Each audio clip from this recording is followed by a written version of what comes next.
ನಮಸ್ತೆ ನನ್ನ ಪ್ರಿಯ ಬಾಂಧವರೇ, ನಮ್ಮ ಒಡಂಬಾಳು ಪದ್ಮಾವತಿ ಚಾನಲ್ಗೆ ಸ್ವಾಗತ ಅಂತ ಹೇಳ್ತಾ, ಬಾಂಧವರೇ, ಇವತ್ತು ನಾವು ನೋಡ್ತಿರುವಂಥದ್ದು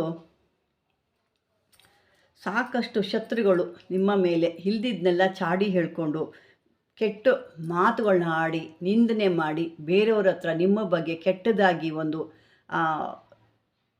ಒಂದು ಕೆಟ್ಟದಾಗಿ ಹೇಳ್ಕೊಂಡು ಅವ್ರದ್ದು ಒಂದು ಜೀವನ ಅಂತ ಮಾಡ್ತಾ ಇರ್ತಾರೆ. ಏಕೆಂದರೆ ಅವ್ರಿಗೆ ತಾವು ಬದುಕಲ್ಲ, ಇನ್ನೊಬ್ರನ್ನೂ ಬದುಕೋದು ನೋಡೋಕ್ಕೂ ಇಷ್ಟ ಇರಲ್ಲ. ಕೆಲವ್ರದ್ದು ಒಂದು ಆ ಜಾಯಮಾನೇ ಆ ಥರ ಇರುತ್ತೆ. ಅವ್ರದ್ದು ಒಂದು ನಡ್ಕೊಂಬಂದಿರೋ ರೀತಿನೇ ಆ ರೀತಿ, ಅವರ ಒಂದು ಸಂಪ್ರದಾಯಗಳು ಹಂಗಿರ್ತವೇನೋ ಅನಿಸುತ್ತೆ. ಎಲ್ಲೂ ಯಾವ ಕಡೆಯೂ ಅವರು ಒಳ್ಳೆ ರೀತಿಲಿ ಹೋಗಲ್ಲ, ಇನ್ನೊಬ್ರನ್ನೂ ಒಳ್ಳೆ ರೀತಿಲಿ ಬದುಕೋದು ಅವ್ರಿಗೆ ಇಷ್ಟ ಆಗಲ್ಲ. ಆ ರೀತಿ ಇರುತ್ತೆ. ಈ ರೀತಿ ಏನು ಮಾಡ್ತಾ ಇರ್ತಾರೆ, ತೊಂದರೆಗಳು ಕೊಡೋದು. ನೀವು ಯಾವುದೋ ಒಂದು ಕೆಲಸಕ್ಕೆ ಹೋಗ್ತೀರಾ, ಏನೋ ಹುಡ್ಕೊಂಡು ಏನೋ ಒಂದು ನಿಮ್ಮ ಕೆಲಸಗಳು ಆಗಲಿ ಅಂತ ಒಂದು ಮನಸ್ಸಲ್ಲಿ ಇಟ್ಕೊಳ್ಳೋದು, ಅಲ್ಲಿ ಹೋಗಿ ನಿಮ್ಮ ಬಗ್ಗೆ ಕೆಟ್ಟದಾಗಿ ಮಾತಾಡಿ ಒಂದು ಕೆಲಸಕ್ಕೆ ಕಲ್ಲು ಹಾಕೋವಂಥದ್ದು.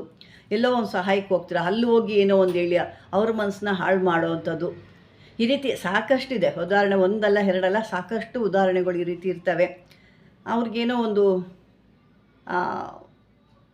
ಏನೋ ಕೆಟ್ಟದಾಗ ಒಂದೇನೋ ಖುಷಿ ಸಿಗುತ್ತೆ ಅವ್ರಿಗೆ. ಅದು ಯಾಕೆ ಅಂತ ನನಗೂ ಗೊತ್ತಿಲ್ಲ. ಅವ್ರ ಮನಸ್ಸಿನ ಭಾವನೆಗಳಿರ್ಬೋದು, ಅಥವಾ ಅವ್ರ ಮನಸ್ಸು ಇರುವಂಥ ಆ ಪಿಶಾಚಿಕ ಒಂದು ಇದಿರ್ಬೋದು, ಮನಸತ್ವ ಇರ್ಬೋದು. ಇಂಥವ್ರಿಗೆಲ್ಲ ಯಾವ ರೀತಿ ನೀವು ಅವರಿಂದ ದೂರ ಆಗಬೇಕು, ಅಥವಾ ಅವರು ನಿಮ್ಮಿಂದ ದೂರ ಆಗಬೇಕು. ನಿಮ್ಮ ಬಗ್ಗೆ ಮಾತಾಡುವಂಥ ಕೆಟ್ಟ ಮಾತುಗಳು, ಅಥವಾ ಚಾಡಿ ಮಾತುಗಳು, ಅಥವಾ ನಿಮ್ಮ ಕಾರ್ಯಕ್ಕೆ ಭಂಗ ಬರುವಂಥ ಕೆಲಸಗಳೆಲ್ಲ ನಿಲ್ಲಬೇಕು.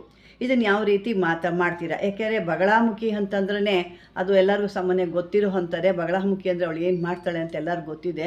ಹಾಗಾಗಿ ಇವತ್ತು ನಾನು ನಿಮಗೆ ಬಗಳಾಮುಖಿ ಗಾಯತ್ರಿ ಮಂತ್ರ ಅನ್ನೋದು ನಿಮ್ಗೆ ಹೇಳ್ತಾ ಇದ್ದೀನಿ. ಭಾಳ ಸಿಂಪಲ್ಲು, ಯಾವುದೇ ರೀತಿ ಹಣಕಾಸು ಏನೂ ಖರ್ಚು ಮಾಡುವಂಥದ್ದಿಲ್ಲ. ಅದನ್ನು ಯಾವ ರೀತಿ ಮಾಡೋದು ನಾವು ಅನ್ನೋದು ನಿಂತ್ಕೊಳ್ಳೋಣ.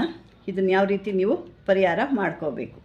ಈ ಒಂದು ಮಂತ್ರ ನೀವು ಮೊದಲು ಪ್ರತಿದಿನ 1,000 ರೀತಿ ಇದನ್ನು ಜಪ ಮಾಡ್ಕೋಬೇಕು. ಒಂದು ದಿನಕ್ಕೆ 1,000 ಇದನ್ನು ಜಪ ಮಾಡ್ಕೋಬೇಕಾಗುತ್ತೆ.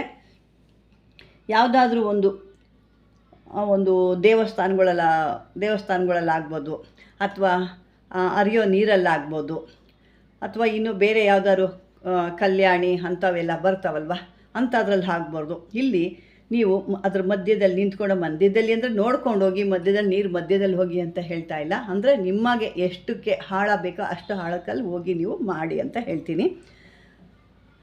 ಅಲ್ಲಿ ಹೋಗ್ಬಿಟ್ಟು ನಿಂತ್ಕೊಂಡು ನೀವು ಈ ಮಂತ್ರನ ಜಪ ಮಾಡಬೇಕು. 1,000 ಅಂದರೆ ಇದನ್ನು ಪ್ರತಿದಿನ 1,000 ರೀತಿ ಹೇಳಬೇಕಾಗುತ್ತೆ. ಇದನ್ನು ಇಷ್ಟು ದಿನ ಅಂತಲ್ಲ, ನಿಮಗೆ ಎಷ್ಟು ದಿನದ ತನಕ ಅದು ಕೆಲಸ ಆಗಲ್ವೋ ಅಷ್ಟು ದಿನ ತನಕನೂ ಇದನ್ನು ಪ್ರಯತ್ನ ಮಾಡಬೇಕಾಗುತ್ತೆ. ಒಂದು ದಿವಸ ಹೇಳಿದ್ದೀನಿ 1,000, ನಾಳೆ ಬೆಳಗ್ಗೆಗೆ ಅವ್ರು ಯಾರೂ ಬರಲಿಲ್ಲ, ನಮಗೆ ಮತ್ತೆ ಅದೇ ಜಗಳ ಮಾಡ್ತಾ ಅದೇ ರೀತಿ ಹೇಳ್ತಾರೋ ಅಲ್ಲ. ಇದು ಅಷ್ಟು ದಿನಗಳ ಕಾಲ ಸತತವಾಗಿ ಇದನ್ನು ಮಾಡಬೇಕು. ಆ ಸತತವಾಗಿ ಮಾಡಿದಾಗಲ್ಲ, ಒಂದಲ್ಲ ಒಂದು ದಿವಸ ಅವ್ರಿಗೆ ಇದು ಪ್ರಯೋಗ ಆಗುತ್ತೆ. ಆವಾಗ ಈ ನಿಮ್ಮ ಒಂದು ಶತ್ರುಗಳ ಒಂದು ದುರ್ಭಾಷೆ ಇರ್ಬೋದು, ಶತ್ರುಗಳ ಉಪಟಾಳ ಇರ್ಬೋದು, ಇದೆಲ್ಲ ದಿನದಿನಕ್ಕೆ ಕಮ್ಮಿ ಆಗ್ತಾ ಹೋಗುತ್ತೆ. ಆಮೇಲೆ ಈ ಒಂದು ಶತ್ರುಗಳ ಸಂಚಾರ ಕೂಡ ನಿಮ್ಮ ಮುಂದೆ ಕಮ್ಮಿ ಆಗಿಬಿಡುತ್ತೆ. ಯಾವುದೇ ರೀತಿ ನಿಮ್ಗೆ ಆ ಶತ್ರುಗಳ ಕಾಟ ಇರೋದಿಲ್ಲ. ಯಾಕೆ ಅಂತಂದರೆ ಈಗ ನೀವು ಆಮೇಲೆ ಇದನ್ನು ಮಾಡ್ತಾ ನೀವು ಏನು ಹೇಳಬೇಕು, ನಿಮ್ಮ ಶತ್ರು ಯಾರು ನಿಮ್ಗೆ ಈ ರೀತಿ ತೊಂದರೆ ಕೊಟ್ಟಿದ್ದಾರೆ, ಅದು ಯಾರಾದರೂ ನಿಮಗೆ ಗೊತ್ತಿದ್ದರೆ, ಇಂಥವರೇ ನಮಗೆ ಮಾಡಿದ್ದಾರೆ ಅನ್ನೋ ಪರ್ಫೆಕ್ಟಾಗಿ ನಿಮಗೆ ಗೊತ್ತಿದೆ ಅಂತಂದರೆ ಅವ್ರನ್ನ ಹೆಸರನ್ನ ಹೇಳ್ಕೋಬೇಕಾಗುತ್ತೆ. ಅವ್ರನ್ನ ಹೆಸರು ಇಂಥವರು ಅಂತ ಹೇಳ್ಕೊಂಡು ನೀವು ಅದನ್ನು ಹೇಳಬೇಕಾಗುತ್ತೆ. ಒಂದು ಹೆಸರು ಮಾತ್ರ ಸೇರಿಸ್ಕೋಬೇಕಾಗುತ್ತೆ. ಇಲ್ಲಿ ಹೆಸರುಗಳು ನಾನೇನು ಹೇಳಿಲ್ಲ. ಆ ಹೆಸರನ್ನ ಸೇರಿಸ್ಕೊಂಡು ಈ ಮಂತ್ರನ ಹೇಳಬೇಕು. ಈ ಮಂತ್ರ ಬೇಕಾದ್ರೆ ನಾನು ಒಂದು ಬಾರಿ ಹೇಳ್ತೀನಿ. ಓಂ ಭಗವತಿ ಚ ವಿದ್ಮಹೇ ಪರಾದೇವಿ ಚ ಧೀಮಹಿ ತನ್ನೋ ಬಗಳ ಪ್ರಚೋದಯಾತು. ಇದು ನೋಡಿ, ಇಷ್ಟೇ, ಭಾಳ ಸಿಂಪಲ್. ಇದು 3 ಲೈನ್ ಇದೆ. ಭಾಳ ಮಂತ್ರ ಚಿಕ್ಕದು, ಕೆಲಸ ದೊಡ್ಡದು. ಅದನ್ನು ನೋಡಿ, ಅಂದರೆ ಇದು ಈ ರೀತಿ ಯಾವ್ದಾರೋ ಶಿವನ ದೇವಸ್ಥಾನಗಳಲ್ಲಾರು ಯಾವ್ದಾರೋ ದೇವ್ರ ಸನ್ನಿಧಿಲಿ ಕೂಡ ಇದನ್ನು ಮಾಡ್ಬೋದು. ಸೈಲೆಂಟಾಗಿ ಕೂತ್ಕೊಂಡು ಯಾವುದೇ ರೀತಿ ಅಲ್ಲಿ ಒತ್ತಡಗಳಾಗಲಿ ಶಬ್ದಗಳಾಗಲಿ ಕೇಳಿಸ್ತಾ ಇರೋ ರೀತಿ ಇದನ್ನು ಹೇಳಬೇಕಾಗುತ್ತೆ.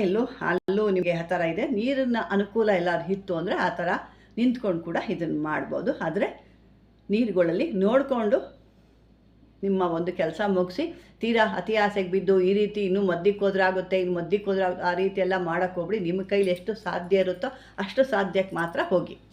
ಏಕೆಂದರೆ ಸಾಕಷ್ಟು ಏನೋ ಒಂದು ಆಸೆ ಇಟ್ಕೊಂಡು ಇನ್ನೂ ಮುಂದಕ್ಕೆ ಹೋಗೋಣ ಅಂದರೆ ಜೀವಕ್ಕೆ ತೊಂದರೆ ಆಗಿಬಿಡುತ್ತೆ. ಹಾಗಾಗಿ ಆ ರೀತಿಯೆಲ್ಲ ಹೋಗೋಕ್ಕೆ ಹೋಗ್ಬಿಡಿ. ನಿಮಗೆ ಎಷ್ಟು ಸಾಧ್ಯ ಆಗುತ್ತೋ ಅಲ್ಲಿ ಏನು ತೊಂದರೆ ಇಲ್ಲ ಅನ್ನೋದಿದ್ದರೆ ಅಲ್ಲಿ ಹೋಗಿ ನಿಂತು ನೀವು ನಿಮ್ಮ ಕಾರ್ಯಗಳನ್ನ ಮುಗಿಸ್ಕೊಳ್ಳಿ. ನಿಮಗೆ ಅದೆಲ್ಲ ಆಗಿಲ್ಲ ಅಂದರೆ ಮಾಮೂಲಿ ಆಧಾರ ದೇವಸ್ಥಾನ ಸನ್ನಿಧಿಲಿ ಕೂತ್ಕೊಂಡು ಕೂಡ ಈ ಮಂತ್ರನ ನೀವು ಜಪ ಮಾಡ್ಬೋದು. ಇದು ಜಪಕ್ಕೆ ಬೇಕಾದರೆ ನೀವು ಕಪ್ಪು ಮಣಿ ಆಗ್ಬೋದು, ರುದ್ರಾಕ್ಷಿ ಆಗ್ಬೋದು, ಕೆಂಪು ಚಂದನದ ಮಣಿ ಅಂತ ಬರುತ್ತೆ ಅದು ಕೂಡ ಆಗ್ಬೋದು. ಇದರಲ್ಲಿ ಯಾವುದಾದ್ರೂ ಒಂದು ತಗೊಂಡು ನೀವು ಈ ಮಂತ್ರನ ನೀವು ದಿನಕ್ಕೆ 1000 ಬಾರಿ ಹೇಳಬೇಕಾಗೋದು. ಭಾಳ ಕಮ್ಮಿ ಇದೆ, ಇದೇನು 1 ಸೆಕೆಂಡಲ್ಲಿ ಒಂದು ಇದರಲ್ಲಿ ಇಷ್ಟ ಆಗುತ್ತೆ. ಇದು ಅರ್ಧ ಗಂಟೆಲಿ 1000 ಆಗ್ಬೋದು ಅನಿಸುತ್ತೆ. ಹೇಳ್ಕೊಂಡು ಇದನ್ನು ನೀವು ಸಿದ್ಧಿ ಮಾಡ್ಕೊಂಡು ನಿಮ್ಮ ಶತ್ರುಗಳನ್ನ ₹1 ಖರ್ಚಿಲ್ಲದೆ ನಿಮಗೆ ನೀವೇ ಮಾಡಿ ಅವರ ಶತ್ರುಗಳನ್ನ ದೂರ ಮಾಡ್ಕೋಬೋದು. ಇದು ಒಂದು ಅದ್ಭುತವಾದ ಕ್ರಿಯೆ. ನಿಮ್ಮ ಶತ್ರುಗಳನ್ನ ದೂರ ಮಾಡ್ಕೊಳ್ಳೋಕ್ಕೆ, ನಿಮ್ಮ ಬಗ್ಗೆ ಕೆಟ್ಟದಾಗಿ ಕಾಮೆಂಟ್ ಮಾಡೋರ ಬಗ್ಗೆ ಇದನ್ನು ಹೇಳಿಕೊಂಡು ನಿಮ್ಮ ಒಂದು ಇದರಿಂದ ಒಂದು ಅನುಕೂಲತೆನ ಅಥವಾ ಉಪಯೋಗನ ಪಡ್ಕೊಳ್ಳಿ ಅಂತ ಹೇಳ್ತಾ, ಬಾಂಧವರೇ ಈ ಒಂದು ವಿಡಿಯೋ ನಿಮ್ಗೆ ಇಷ್ಟವಾಗಿದ್ದರೆ ಲೈಕ್ ಮಾಡಿ, ಶೇರ್ ಮಾಡಿ, ಆದಷ್ಟು ಕಾಮೆಂಟ್ ಮಾಡಿ ಅಂತ ಹೇಳ್ತಾ ಧನ್ಯವಾದಗಳು.